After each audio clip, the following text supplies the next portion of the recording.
Welcome to the No Weaklings Club podcast, a mix of fun and serious lifestyle conversations, bringing you true and raw stories about life in London and everything that comes with it. Our mission is simple: meaningful connections, only strong links. I'm Josi, and let's get into it. And today with me here I have Tiyon. Tiyon, please tell something about yourself to the audience. Thank you, Josi. Yes, my name is Tiyon L. Simpson. I am original born and bred Londoner. Was born in Ealing in West London, and lived overall in the UK for pretty much most of my adult life. I actually no longer live in London anymore. Live in Bulgaria in Eastern Europe with my Bulgarian wife and my daughter.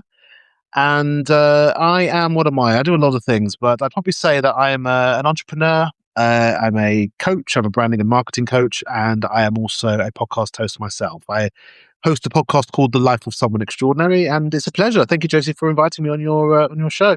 You're very welcome. It's very nice to have you here. I am excited for today's episode.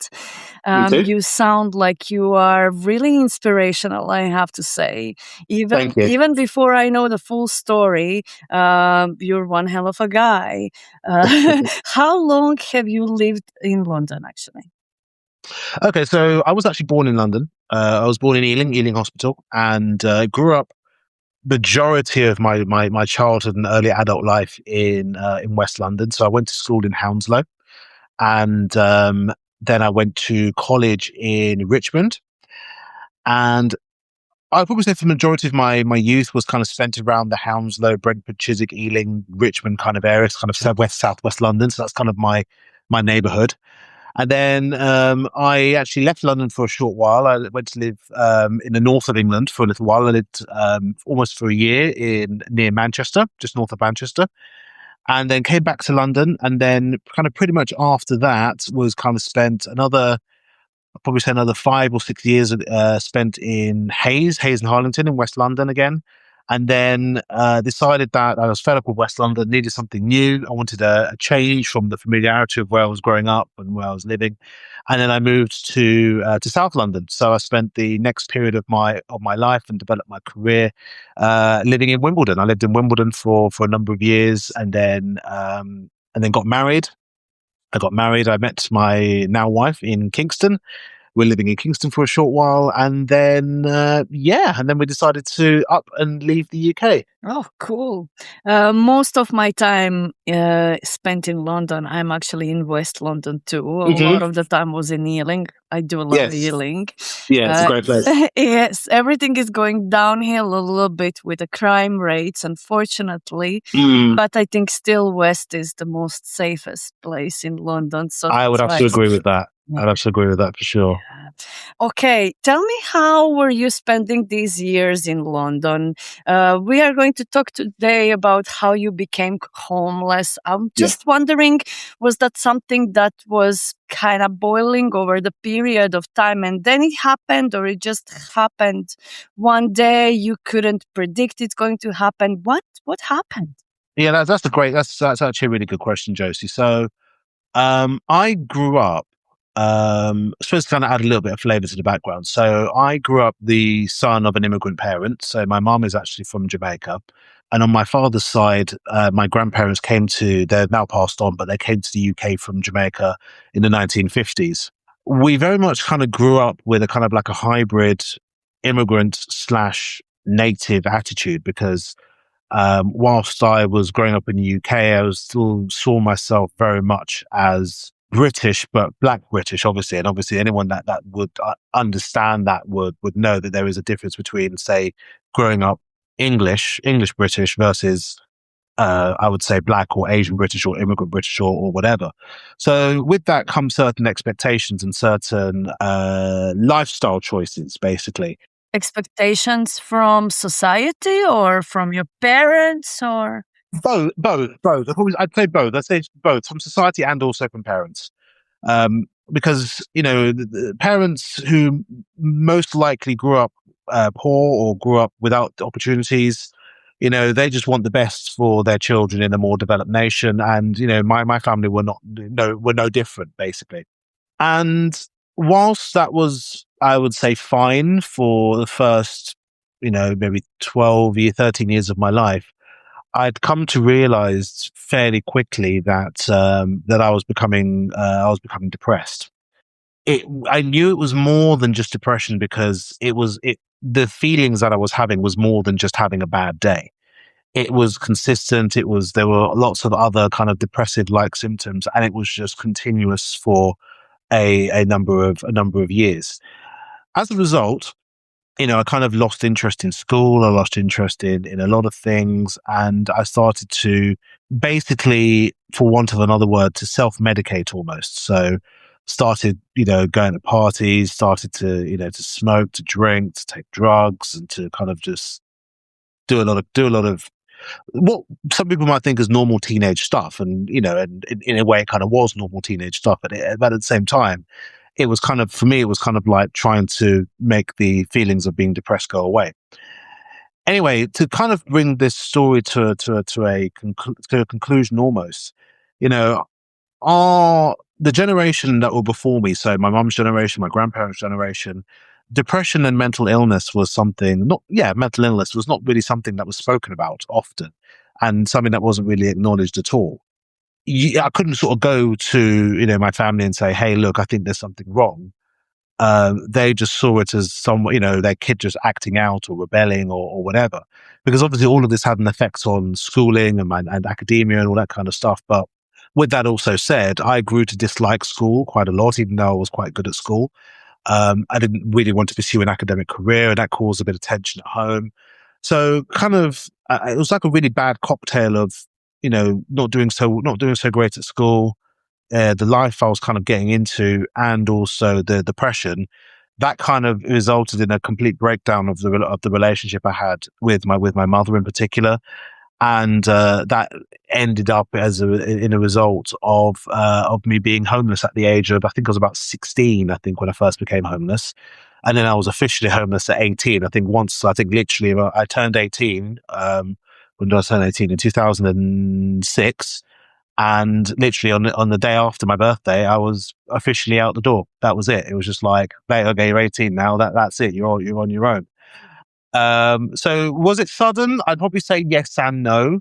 The warning signs were there because, when I turned 16, I was practically living with my girlfriend at the time, and then kind of spending more time with friends and stuff. And, they were cool with that, but, it was never a permanent situation. But I think once it became permanent at 18, I found myself in a world that I was not expecting to be in, and basically shaped the course of my life over the next 5 years, which I'm sure we'll talk about now, but that's kind of basically how we got there. So just a little bit more on this depression. You said that you noticed something's going on quite early, at the age of 12. Did you know what was going on, or you were like, just something's going on with me, I don't know what's happening, and just push on? A bit of both, really. I think there was an understanding and a realization that life sucks at that age. And, as someone skeptical might turn around and say, hey, well, look, this is what teenagers feel. Many teenagers don't like their lives. They don't like their parents. They're naturally rebellious or whatever. But for me, as someone that was never really like that when I was a young child, it felt alien. It felt weird. It didn't feel like, oh, hey, I'm just, I hurt myself one day, or I'm sad because of something or whatever. This was a different level of feeling low. This was a level of feeling low where I didn't see any joy in anything in life. I didn't see any pleasure in what I was doing. I didn't really sort of have any kind of, friends I could depend on. I didn't like my life. And eventually, those of us that have experienced the symptoms of being depressed understand that can take you down some really dark paths. I didn't actually have any kind of suicidal feelings until I was in my late teens. We can talk about that in a minute, but I'd kind of realized that something was wrong quite early, because I remember looking at my peers and looking at myself and trying to figure out what's going on, what's going wrong. And other people, like other adults around me, had noticed it, but no one actually was willing to kind of do anything about it. No one actually sort of turned around and said, hey, is everything okay? What's going on? Like, it was almost like I felt abandoned at that age, because don't forget, we're dealing with communities and cultures that don't believe in mental health. But then also as well, and that's one of the things I very much disliked about living in London, is that you're living in a city where everyone is out for themselves. It's very much a dog eat dog kind of scenario. And, when you've got parents who are doing that, and obviously I know that now, obviously being a parent myself, but when you're so focused on trying to get a job and trying to move up and make it in London, you forget that you've got a family to look after, you've got kids that are suffering, and unfortunately we were kind of the results of that, really. So yeah, it was a tough time. It was a very, very tough time, and it could kind of move my life into a direction I didn't particularly want it to go in. Sounds like you already back then had a high level of self-awareness, which is a really, really good thing. But then it's really sad on the other hand, that you didn't have this meaningful connection. That is the whole point of this podcast, where people can actually tell, hey, something is wrong with me, something is going on, or people who notice that something's wrong with you, that they can approach you to in a safe place and comment and try to help you. But I'm hoping that you had that through the rest of your life. So let's move on. Let's continue with what happened when you became homeless. Well, your parents told, this is it for you. You can move out. Were you on the street? Were you couch surfing? How does this look like? How did you spend your days? Yeah, this was a very interesting story. So thankfully, I was only ever sleeping outside once, so only for one night during the entire period. Which I think in a way is a bit of a blessing, really, but it wasn't really, because, at that age, the overwhelming feeling that you get is one of feeling abandoned, feeling unworthy, feeling useless, that you're unloved, unwanted, like just basically be discarded like a stray animal, basically. Like, it's like no one really knows or cares or really has any purpose for you. You're useless, basically. But to kind of answer your question, there was only ever one time I slept outside, and that was when the very rare occasion where no one could let me have a sofa for the night for varying reasons, not because they didn't want it, because either they couldn't or they were away or whatever, where I actually spent a night sleeping on a night bus, and then partly in Heathrow Airport. I was quite fortunate because luckily I said to the bus driver, like, "Hey, look, listen, I'm not going to cause any trouble. I'm not on drugs. I'm not going to do anything. But can you just let me just sleep? I'll pay. I paid for the bus and said, look, can you just let me just sleep at the back of the bus, and I'll just go backwards and forwards. And fortunately, he allowed me to do that. But one of the difficult things about, being outside as well is that obviously I was having to carry all of my bags with all my clothes in. I'm a musician as well. I've been a musician for the past 30 years. So I had to carry my guitar with me as well, which wasn't a cheap guitar. So, coming to kind of lug everything around and kind of like try to make sense of everything whilst sleeping on a night bus was not a lot of fun. But in terms of kind of what happened, as I said, that was just for one night. Most of the early days was spent couch surfing. And then after that, that's how I ended up leaving London for a bit. I had a girlfriend who was living just outside of Manchester at the time. And the plan was, I think this was kind of in motion 6 months ago, was that I was going to finish college at the time. And then the plan was that I was going to move up there to be with her. We'll end up, living together and whatever. So that's kind of basically what I ended up doing. So I went up there, and we didn't actually have anywhere to live still. So I was technically still homeless. So I was still kind of sleeping on sofas and, sleeping at their friends' houses on the sofa, on at her mum's place on the sofa, still not having anywhere to kind of really settle and call home, really. But anyway, that relationship didn't end. That didn't last, and I ended up coming back to London. And then after that, I got put in touch with a charity called the Prince's Trust. Okay. And through that, they put me in touch with a youth centre. At the time, I don't know if it's still around, but it was in King's Cross in the north of London. I actually can't remember what it's called, but I went there, and they said, like, hey, look, we can hopefully refer you into a youth hostel in Soho. And luckily, because of the high demand, they were very fortunate. They got me in. And with this particular hostel, it's a short stay hostel. So generally you go in, they'll assess you and basically try and figure out kind of where to put you next. So you can either kind of stay in central London and go to another hostel, which is around the corner, which is for 6 months. This one I stayed in was for 1 month, or they can find you a more permanent facility for 1 year or 2 years or longer. Whilst I was in that hostel, I got some stories about that hostel there and some of the people that were there. I mean, that's yeah. I have a lot of stories about my time being homeless, but I bet you do. yeah. The long and short of it is that after that period of a month in Soho, they presented me with the option of going to Hayes, back to West London. And one of the things that I didn't think about, and probably something I should have borne more in mind, was that the hostel was with the rental and it was cheap as long as you were claiming housing benefit, and they allowed you to have a room there for 2 years. So I'm thinking to myself, 2 years, cheap, housing benefit.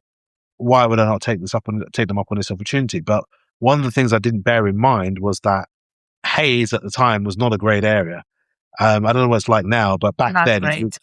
yeah, probably still not great. It was pretty horrific back then, and also as well that I didn't think about the money and the prospects, because what I probably should have done in hindsight was I should have stayed in central London, gone to the medium stay hostel, and they could have possibly got me somewhere better in a different part of London. If I'd have done that, maybe my life would have turned out a bit more different in a new area, new people, etc. But I'd gone back to kind of basically what was familiar. So in a way, I kind of shot myself in the foot, because I'm thinking to myself, well, I'm still close to everything and everyone that's, all the bad memories, all the things that I was trying to get away from in the first place. So I ended up staying in that hostel in Hayes for just over a year. Ended up getting a job during that time, which was really good. It was really it was all blessing to get a job during that time. And then thankfully, through that, they have in their own facility, they have their own self-contained flats. And then because I was working and I was consistent with paying rent and all that kind of stuff, they allowed me to move into one of the self-contained flats. And after that, things kind of settled in terms of no longer officially being homeless or that kind of thing. I was kind of able to kind of build my life up from there until I was made homeless again when I was 24, but that was under completely different circumstances. So I suppose there were a lot of stops along the way, a mixture of experiences. But I mean, I don't know what the system is like now. I know that back then it wasn't good. There was still a lot of demand. I know there's even more demand now because there's more people living in the city. But overall, I'd probably say that it wasn't the most pleasant experience. And as I said, I've encountered people that have been severely damaged by the experience of being homeless in London. Of course. What was going on through your head while all this was happening? Did you had a set plan, or you were just doing it as it goes? What were you panicking? What were you doing? How did you, did you keep yourself calm? Did you use at that time to ease up the situation? How did this look like for you? Because it was going on for quite a few months. Yeah, longer. I think probably the period in total was, let's say, between the age of 16 and then it kind of came to a head when I turned 22. So six years. Wow. A good 6 years, I'd probably say I was, kind of unstable almost in terms of living situation. Mm-hmm. The answer to that is that I wasn't. I really wasn't. And you wasn't what? I wasn't coping. I wasn't coping. Oh, I wasn't. No, I wasn't coping at all. I wasn't handling the situation well. There's a saying. Well, not a saying. There's a familiar phrase that people say that you become the product of your environment. And when you are in an environment amongst other people who are also feeling the same way as you are, it's only going to produce a lot of destructive behavior and behavior that's not going to be beneficial for anyone in the long run. So again, there are many stories I can tell you, but to kind of put it on the surface, I'm surrounded by people who are heavy drug users, heavy alcohol users, heavy partiers. I was surprised at the rate the girls used to get pregnant. There was like a girl pregnant every 5 minutes. And a lot of the time it worked for them because they ended up getting council accommodation. But, the girls were getting pregnant constantly. Some of the girls would turn to prostitution to pay their way. There was serious assaults. There was crime. There was a general lack of underachievement. It was just like everyone was just hopeless and just unwilling to kind of try and turn their situations around. And when you are around that on a day by day basis, it's just very, very hard to pull yourself out of it.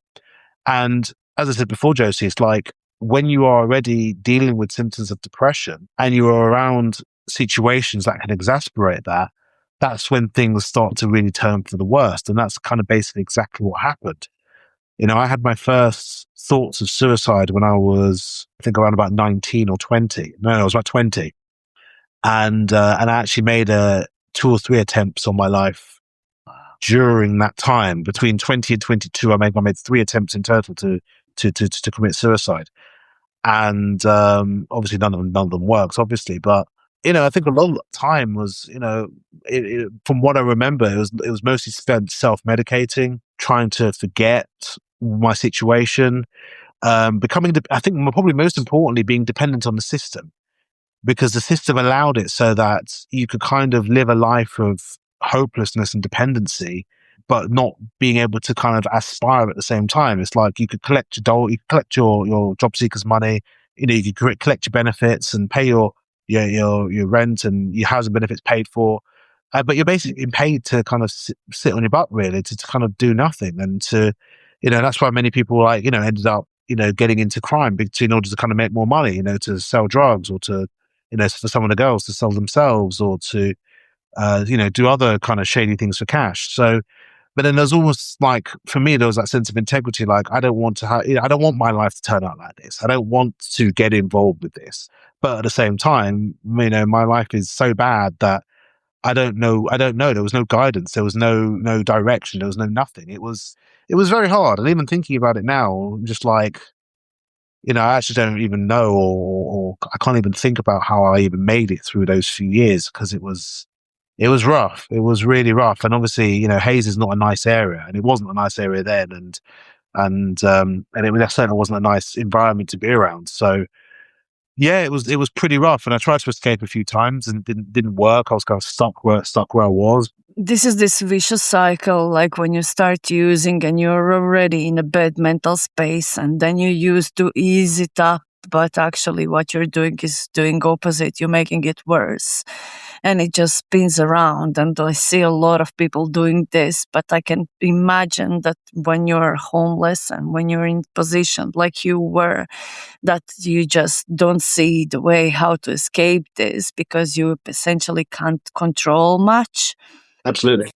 Yeah, so loss of control for us is everything, and I don't mean like a puppetry control that you have to have everything in your hands, but control of your life.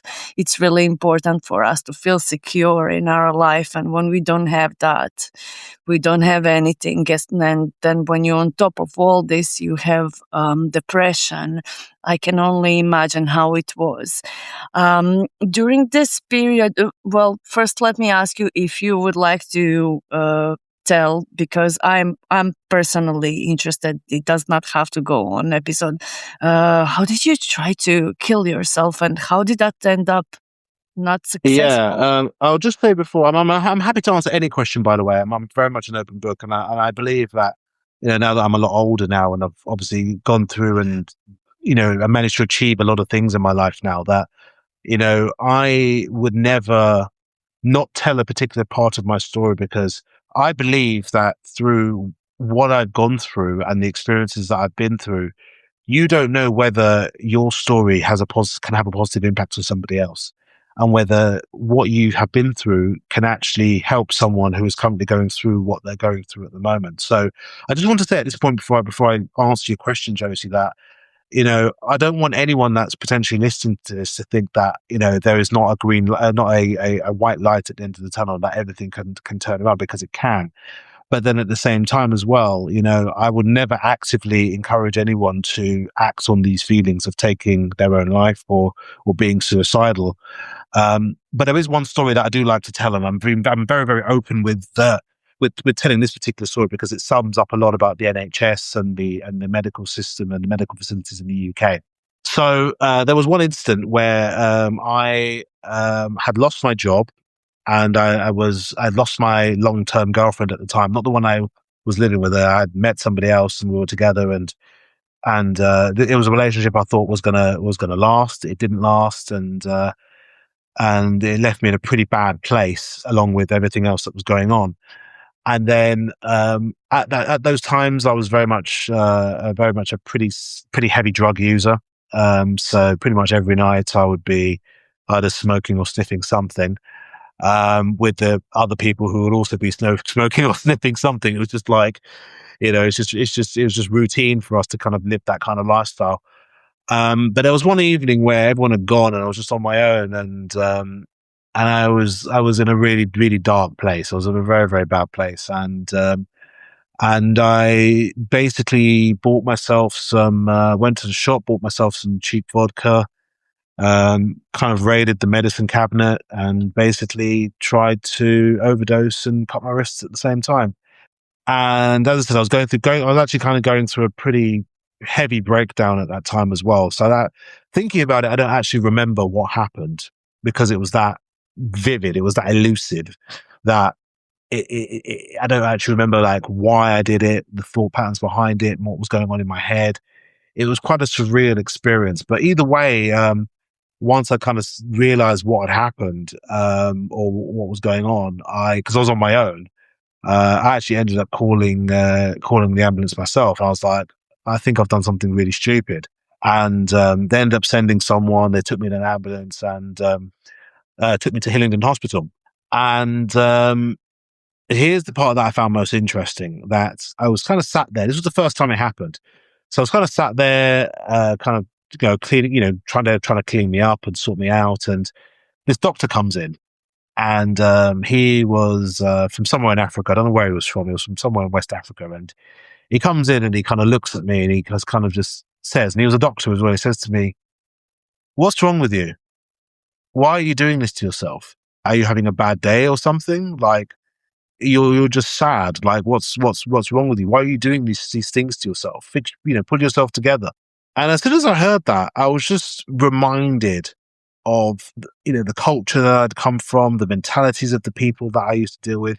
Because as I said, my heritage is from the Caribbean. It's from Jamaica. And obviously, a lot of similar mentalities within Caribbean and African people. But it was just taking me back there of not being understood as to what was going on inside my head, and I was being hit with the same old excuses of, you're crazy. What's wrong with you?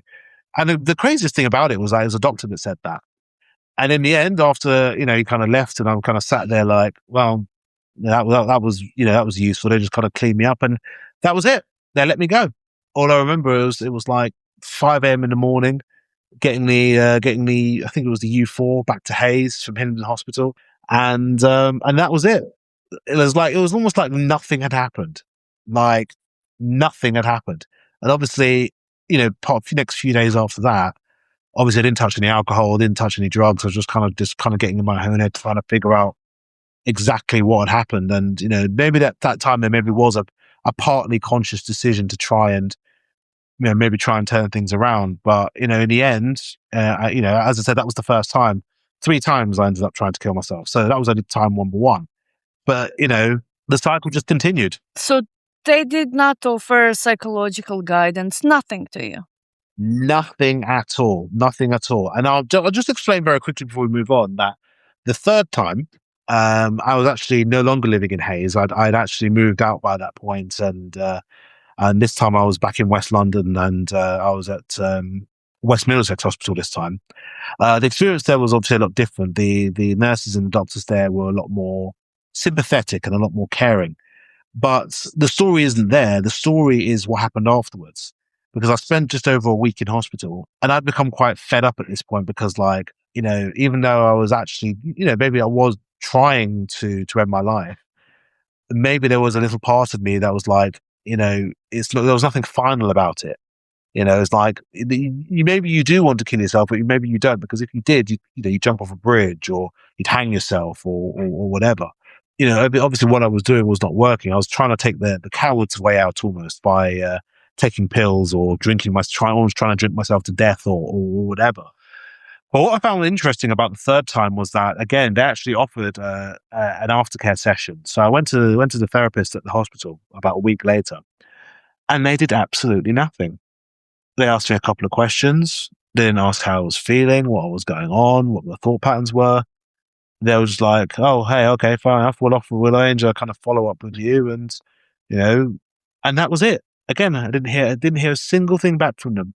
It was like the same old routine. You're in, you get treated, you're out again. Unbelievable. I can tell a lot about NHS system and A&Es and all these things because I also have experiences, not the experiences in depression, but the experiences in some other things. But I also know the stories. I know the story of a guy who found some poison grass, like poison weed that just grows in the woods when he walks the dog. And he ate it. So he wanted to kill himself. And his girlfriend found him. They took him to the hospital. And when they asked him in the hospital why he's done it, he said it was accidental. And they were inclined to believe him. What do you mean it was accidental? Did you fell on the poisonous grass? You had to know that this is poisonous. Like you had to do your research. It was obviously planned. And one more thing that you said that I wanted to comment from your story, when you said that you were not even aware what was going on when you were doing it the first time. I have a friend and she was battling depression. She still is.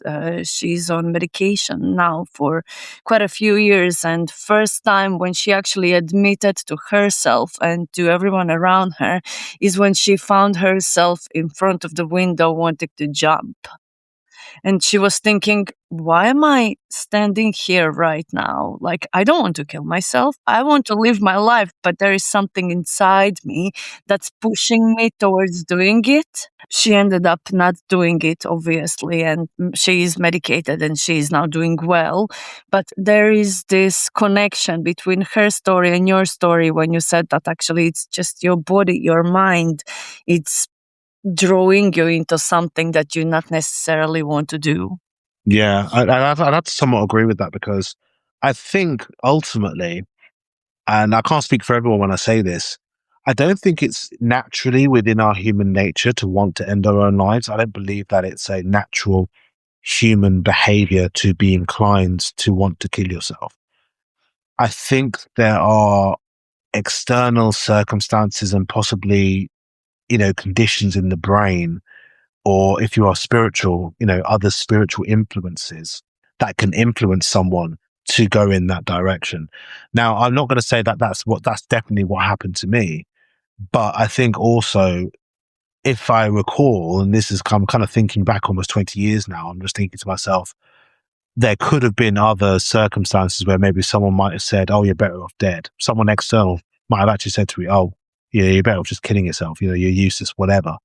And then also as well, how the mind works, where if you're being affirmed with those feelings, and also depending on the music you listen to and the films you watch and stuff like that, where you're constantly being fed with these messages of, you're better off dead, there's no point living, et cetera, et cetera, et cetera, et cetera, then of course you're going to start having those thoughts kind of come at you on a near regular basis. But as I said, Josie, I can't turn around and say, oh yeah, that's the definite thing that happened. But I could say that it could be a combination of a few of those things. I actually was on antidepressants for a very short period of time, and they did not work for me at all. At all. Maybe for some people they work. I'm not going to say don't take antidepressants, but for me, it didn't work at all. If anything, it just made things worse. With antidepressants, it's tricky with all this medication. The dose needs to be right, and that takes months and months and years to get the right medication, right dose, and then after some amount of time, you kind of get used to it. So you need to switch onto something else. It's like a constant process, but some people just don't function without them, unfortunately. Of course, yeah. Yeah. It's a very good that you do. And when it comes to being surrounded, first of all, I can't believe someone told you you're better off dead. No one's better off dead, because when you're dead, you don't exist. But when you're surrounded with all this negative energy, of course, you're going to be negative energy. That's who we Of course. are. We are that Yeah. all of these energies, we can say whatever we want, but all of these energies that we are surrounded with, they affect us. And I'm not talking about some kind of supernatural things right now. It is just a fact. I know when I go It's a fact. Yeah, I know when I go to Croatia and when I see all this depression around me, a lot of people are frustrated, and you can feel that. You can feel that in the shop, you can feel that with your family, you can feel that there's no money, la la la la la, and all that affects you. And when I go back home, because that is kind of my home where I'm from, after a week, I'm starting to feel so overwhelmed with all this negativity that after my holiday, when I come back here, I feel more like I'm on holiday here because I got a chance to surround myself with some positive people who are making things much better for me. Absolutely. Well, you said you experienced a lot of people, a lot of negative people in this period of time. Did you experience some positive people? Are there people you're still communicating with? That's a great question. I would probably say, in terms of actual friendships, I'd say no, but that's not because of not wanting to. As with any kind of relationship or any kind of people that you meet, some people are, I would like to say, for a season. Some people are destined to be lifelong friends or have a lifelong connection with certain people. Um, when I went through another bout of depression, when I say it kind of comes and goes in Mhm. waves, but um, I was maybe around 22, so I was kind of after this period, and at this time I was no longer officially homeless, and I was privately renting in Acton at the time. I kind of made a bit of a conscious choice, and I thought that I was doing the right thing by trying to shed as much of my previous life as I possibly could. One thing that I've come to understand, or came to understand quite early, was my natural distrust of people. I was naturally very, very distrusting of people, and I would never allow myself to be in a position where I could actually trust someone. So I found that making friends and making real friends was very, very difficult, because I'd had people in my life that I thought were my friends that didn't support me when I needed support. Then I'd say made friends during the homeless period who were really not my friends at all, because they were, you know, we were not benefiting each other. It was all very destructive, and we'd encounter numerous times when people would have arguments with each other, fights, fallings out. I fell out with so many people during my time being homeless as well.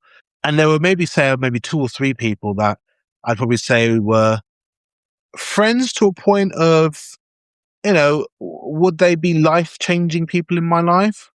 I'd probably say no. But were they as bad as the others? No, not a chance. And I think I still have a few of these people on my Facebook and stuff, but I wouldn't say that we're kind of regular, you know, Mhm. buddies or anything like that. But to answer your question, it's actually a really good question, actually, because I'm actually sat there thinking to myself, was there anyone positive during that time that kind of would have helped in that situation? And it's actually really sad for me to say this, but I can't think of anybody. That is really sad. It is really sad. I can't think of anybody. And it is a shame, because I think it was partly my fault, partly, the fact that I just don't like people, or just didn't like people as much at the time. But then also as well, it's just like, there was no inspiration, there was no aspiration. What were we kind of aspiring to? More drugs, more reckless living. For some people, more kids that they couldn't afford, and to kind of live off the system for the rest of their life.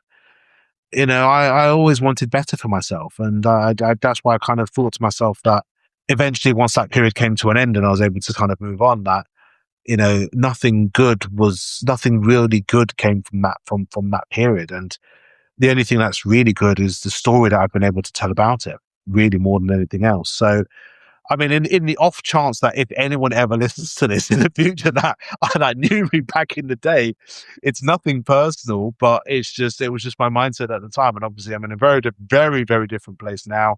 Life is very, very different now, and it is a shame, really. But that's kind of the product of our environment. That's what we had to deal with. Hey, you're just being honest. Even if they do listen, if they do listen, I'm sure then they are also aware that that was really, really bad period of time. Mm. Because if if anyone who kind of pulled themselves out of this situation can't look at that situation in a good way, it's just not a nice way of living to be in that kind of situation on drugs constantly. And I would assume full of rage and who knows what kind of negative emotions were going on there. When you were in that hostel, you were there for a month, you said. The first one I was there for a month. The second one I was there for just over a year. Okay. So you heard like a lot of stories how people ended up there, I assume. Yeah. Yeah. Can you tell me like the most ridiculous one or the most interesting one or the saddest one or anything? Yeah, I've got quite a few, and for obviously for for privacy's sake, I'm not going to mention anyone's name or anything like that. Okay, so I'll start with the ones in Soho. Obviously, being in central London attracts a whole lot of people, like people from wild backgrounds, crazy backgrounds. Where it's kind of more urban and where in Hayes it was kind of more suburban. So there's definitely a difference in terms of the types of people that I encountered. But there was one young lady that I remember. Obviously, during the time in the hostel, you weren't really kind of encouraged to keep yourself to yourself. They tried to arrange a lot of group activities and tried to get people to kind of talk to each other and stuff. And I kind of did. As I said, I didn't really make friends as such there. I was trying to be as friendly as I could with anyone I encountered. But then at the same time, there were some evenings, for example, where we'd all kind of hang out on one of the balconies together, and we'd all just kind of sit and smoke cigarettes and just hang out and listen to music and stuff. But it'd mostly be the boys, for example. So, for example, I was sitting on the balcony, there's like 8 or 9 boys just kind of sat there chatting, joking around, or whatever. And boys being boys, the next thing we know is that I'm laughing because next thing we know, we hear downstairs, one of the guys has come running up next morning saying, "Oh my God, there's a girl, there's a new girl here." And I was like, "Oh, what's the big deal?" The point was that this girl was, let's just say, very over friendly with pretty much all the boys. So, and as soon as I'd heard about this girl, I'd kind of walked downstairs and kind of was I don't remember where I was going. Check the girl. Somewhere. Well, obviously, I wanted to know who this girl was. She sat there, and literally every guy that walks past, I obviously can't actually show you, but she's there like with her eyes open and she's smiling or like trying to flirt with everyone going past. And I'm like, oh my God, like I hadn't encountered anyone like this before, like literally trying to get attention from pretty much every single guy that walked past. And the reason why this was interesting is, and I'll tell you in just a moment, because obviously some guys got overexcited and they're thinking, oh, well, she smiled at me, that means she's going to sleep with me, right? But I actually ended up finding out something that obviously the other guys didn't realize. And that happened one evening where basically one of the reasons why I love Pret the sandwich maker, was that Pret back in the day, I don't know if they still do it, but Pret used to donate all of their unsold food to homeless charities. I think they still do it, but back then they did. And so we'd have like the Pret man come to the hostel, like bringing like bags and bags of sandwiches. And obviously, if you've obviously been to Pret before, the sandwiches are pretty good, right? So we get really like quality food compared to, stuff that, hey, look, most of us are pretty poor, scrounging money together to share cigarettes and stuff. But to get like, a decent meal at the end of the day is something we all look forward to. So anyway, I've come back. I think I was out somewhere. I'd come back to the hostel. And we're all obviously, all the guys and everyone was all sat there eating and stuff. And this girl was there. And then I remember after we'd eaten, I said, "Oh, I'm going to need to go and get more cigarettes." And she was like, "Hey, I'll come with you." And I was like, "Okay, great." So ended up walking with this girl, and it was never anything flirtatious. It was just a case of just going to the shop to buy some cigarettes, right? And ended up buying some cigarettes, and then she was like, "Hey, look, I need to go back to back to my flat on Harrow Road just to get something." And I was like, okay, cool, whatever. So obviously we got talking, got to know one another. And the craziest thing about it was that this girl, despite being overly flirty and over familiar with all the boys, I went back with her to her flat, and when she said her flat, it's actually her parents' flat. And I was kind of sort of outside her door, and she had to kind of go in and grab something. Obviously, I'm assuming she got kicked out for whatever reason, but her mum opened the door, and one thing that struck me was that she had actually come from quite a religious household. So it was very like, it was clearly her mum was quite strict. It was all very, very, very stiff and very religious.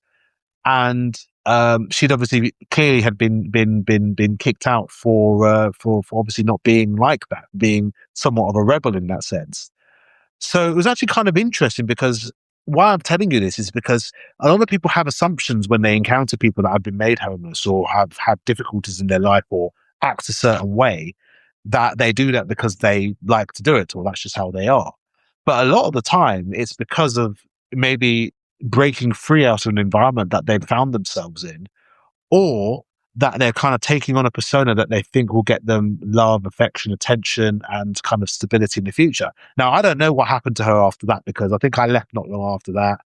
And as I said, the girl that I was talking with and chatting with was only not flirty, not over familiar, not any of these things that she was portraying, but basically displayed her true self, which I thought was quite interesting. And the correlation I had between that and the others was that a lot of the other guys were putting on fronts as well, like they're big and tough and hard and trying to act like they're big shots. But in reality, I guarantee that everyone else had a story, or they're maybe portraying an image that they wanted to be seen or known as, versus the reality of the situation, which I think a lot of people did and a lot of people do, when they're in their situation, when their kind of backs are against the wall. I've got one more story for you about, the types of people that I ended up with. And that's kind of more my time in Hayes, where I get into more of a suburban atmosphere. A lot of the people I ended up with in Hayes were, I would say, very normal, had very normal upbringings, went to normal schools, had normal friends, did normal stuff. And a lot of the time they ended up in this hostel primarily due to a breakdown in relationships with their parents, mostly. We obviously don't know what they did, but, it's not like people have done crazy, wild things like, murdered someone or joined a gang or, became a prostitute or whatever. But, these were things that I in my head would think would be quite trivial. Like, oh yeah, well, there's been a breakdown in a relationship. What the parents have done is that rather than try and deal with the situation, they just basically just kick the kid out. So I was very much surrounded by, as I say, very normal people, and these people ended up, again, quite a few of them ended up going down pretty not so pleasant paths. But yeah, I mean, I have one more experience I want to share with you, and this was when I was in the hostel in Hayes. I'd gone to a New Year's party, and as usual, you're kind of thinking to yourself, New Year, things will get different for me this year, and trying to get as drunk as possible to try and forget about the previous year and try to think about the next year. And then I remember coming back to the hostel the following morning, because I'd stayed at a friend's house that night, the New Year's night, and I turned back and there's police all outside the front door.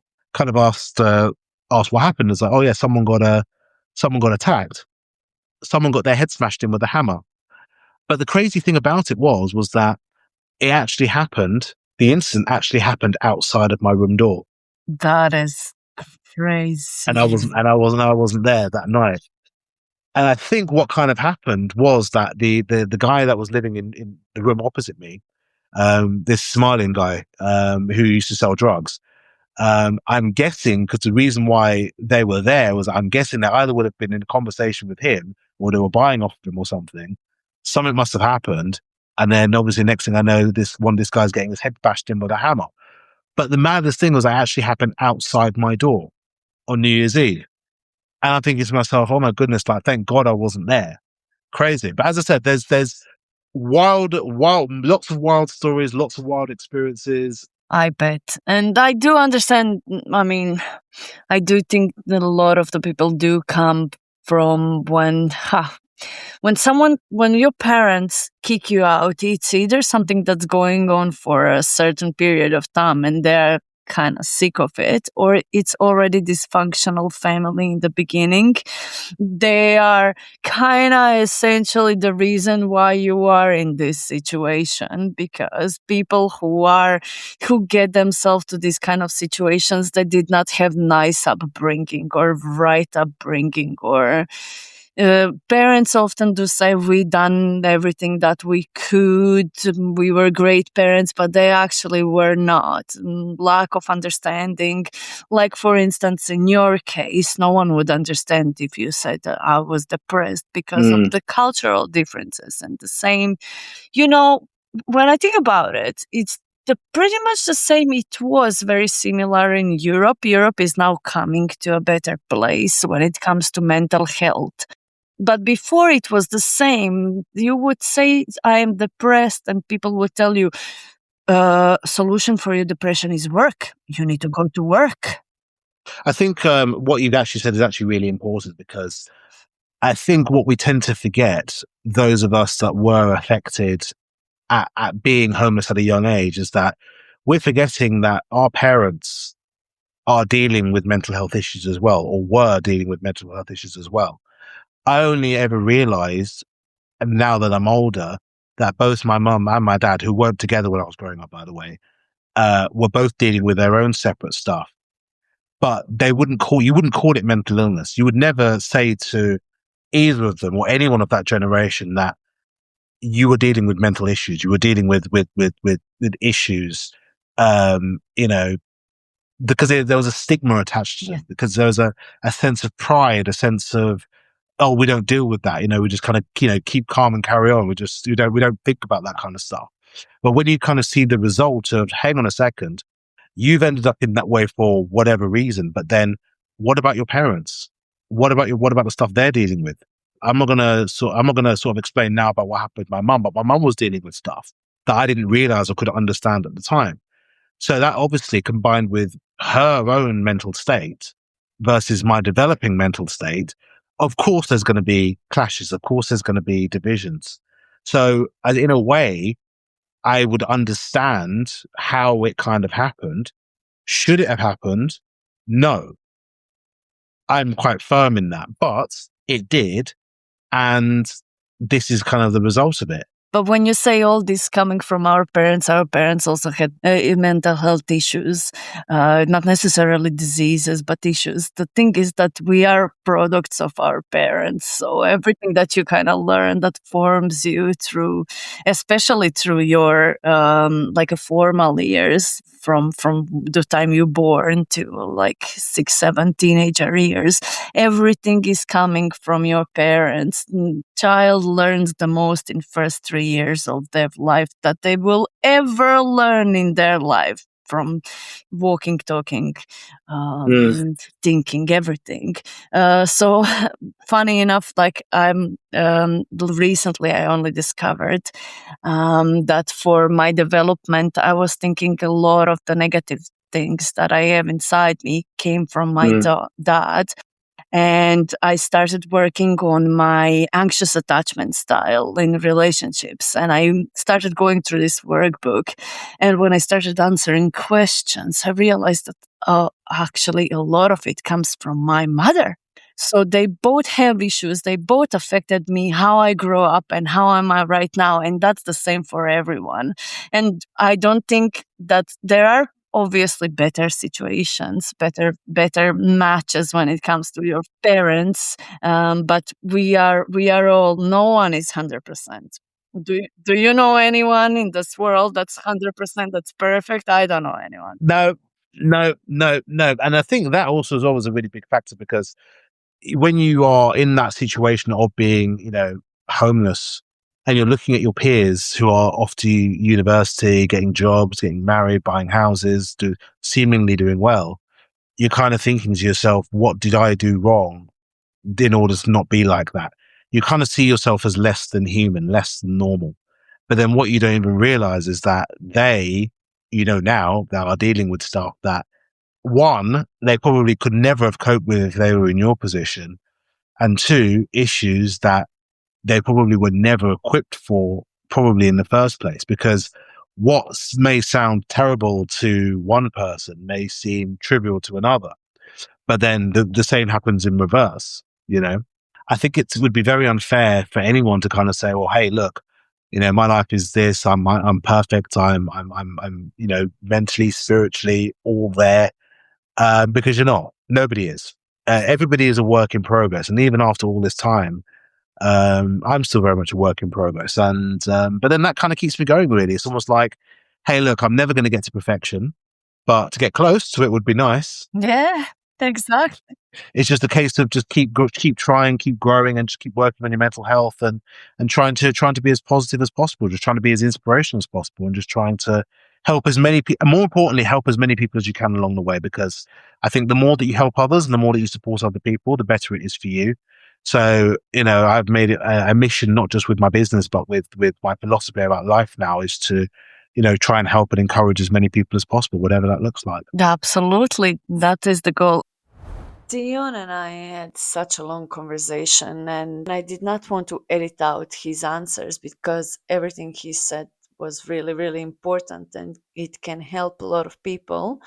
Which means I'm going to cut this episode right here. And if you're interested to find out more what we chatted about, make sure to listen to the second episode in 2 weeks. Until then, please go on to my social media, No Links Club podcast. There is only one No Links Club, so you cannot miss.